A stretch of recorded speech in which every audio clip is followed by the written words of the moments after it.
So what are you looking at over here is a bowl of stones with maybe a little bit of leeks and some chili and some garlic. I want to throw a little behind the sausage factory Sure. kind of situation here. We were coming up with a thumbnail for this whole episode, and we're like, what would be enticing? So we put this together, and this is the key feature that you used in our first thumbnail. Yeah. And we were looking at it, we're like, this literally just looks like a delicious dish of like, I mean, it looks like clams mussels or something like that. Yeah. So, no, those are stones. Yes, literally stones. Just stones. Just rocks. Yeah. But what are we well, how does this all work?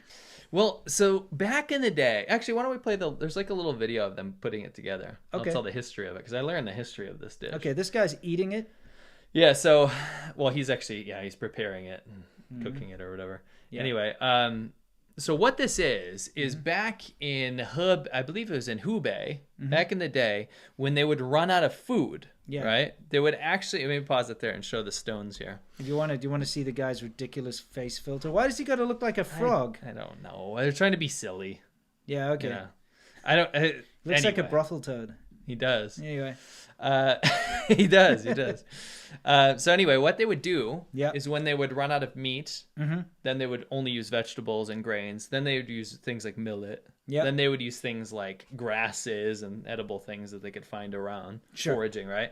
Then when they would run out of that, in the really bleak old times, so Yeah. we're talking like 1950s, right? Yeah. People in this area of Hubei, they would take some stones, and then they would use their cailiao, or the ingredients that they have laying around, so garlic, chilies, onions, things like this, leeks, right? Spices, basically. Spices. Yeah.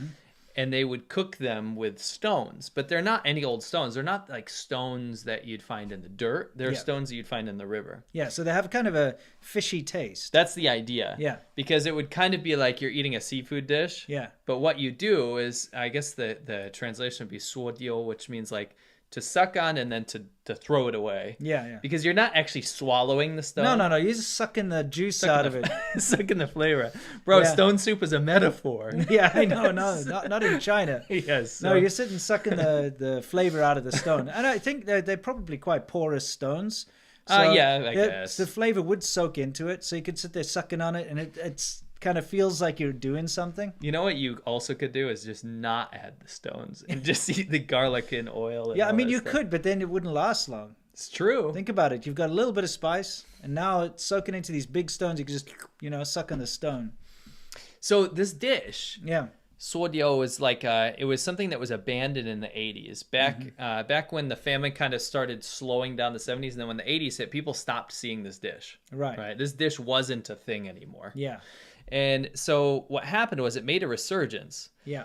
And it's been making its rounds around the Chinese internet for a very specific reason. The young people are not only criticizing this dish, but also saying that our new reality in China, with the slowing economy and the unemployment rate, means that we are going to have to start eating this dish. And it's made this weird meme-like popularity, and they've made like food stalls making it again. Yeah, so people are buying it kind of just for the laugh of, like, for laughs. Yeah. They're like, hey, let's try this out. Can you believe people ate stones? Well, now it's something that is being made and people are going out and eating. Yeah. Which is kind of ridiculous, but I guess some people are getting mad, some people are laughing at it, some people are criticizing the fact that it costs 16 RMB, it's like $2. That's a lot for a bunch of well, the thing is, do you give the stones back to be recycled? Probably.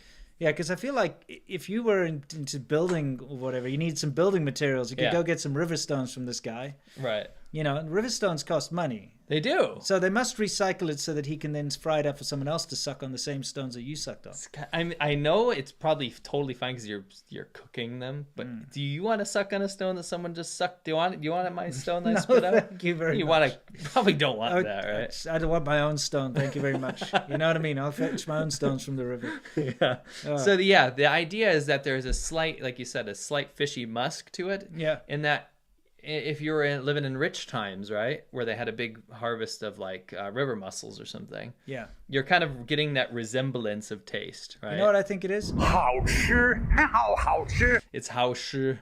So the people are a mixed bag. There's a lot of criticism, but there's also a lot of laughs involved. But a lot of the young people, the lying flat generation. Yeah.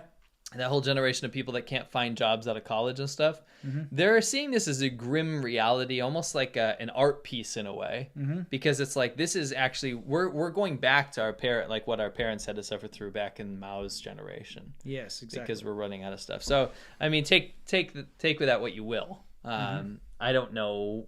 I think it's ridiculous. I think it's dumb, but you know, there's a dish in Japan called kaiseki ryori, which is also hot stone meal, but you don't eat stones. It's just, you eat lots of little very tiny dishes, but very like well prepared tiny little dishes. But tapas.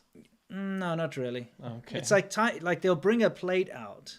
There's a whole ceremony, bring a plate out, and they'll have like literally like someone put a drop of oil in it or something. Okay? What? You know, like it's real small stuff, okay? But it's way smaller than I was picturing. Or there'll be a little sliver of something, but it's really delicious, but it's very small.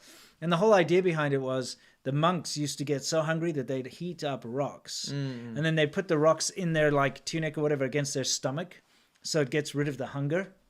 And that's where that dish came from. What? Wait. Yeah. What does that have to do with the tiny little foods? But I think it's because you're like appreciating the small amounts of food that they had. Oh, right? It's like to remember the monk sacrifice. It's a very expensive dish, by the way. And like you get, I think there's like 5 or 6 courses of it, and they bring you. What's it called? I want to look at a picture. Kaiseki ryori. How do you spell that? I guess it's KAISEKIRYORI, something like that. Yeah. Yeah, there it is. Yeah, you're right. Yeah. So it's lots of little stuff. Yeah. It's like they'll bring out and it's one at a time. So it's not like you get that. They'll bring out a dish and there's like a tiny little thing in there. Like think about it like something smaller than a one sushi roll. Yeah, I see it. Like there's no food here. No, but it's very expensive. I had it in Japan because my wife had a special through her credit card or something. Yeah.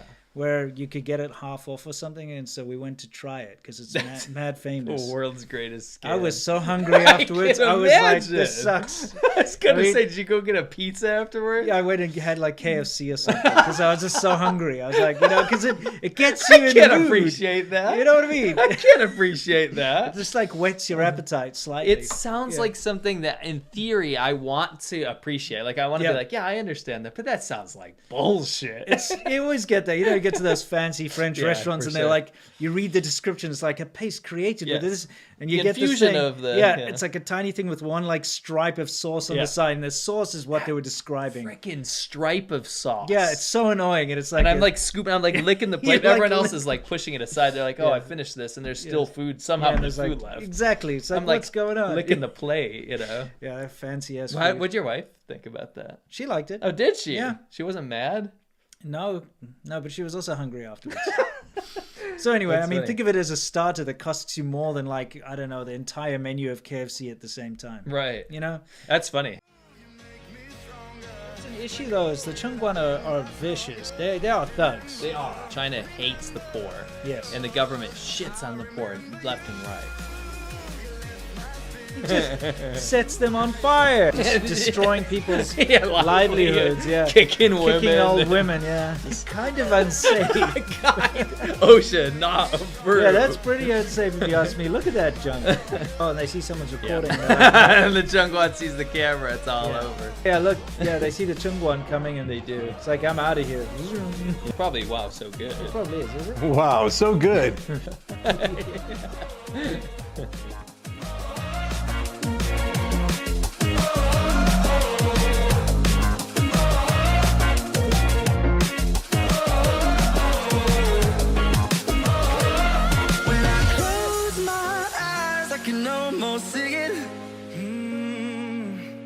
When I take a breath, you fill up my lungs.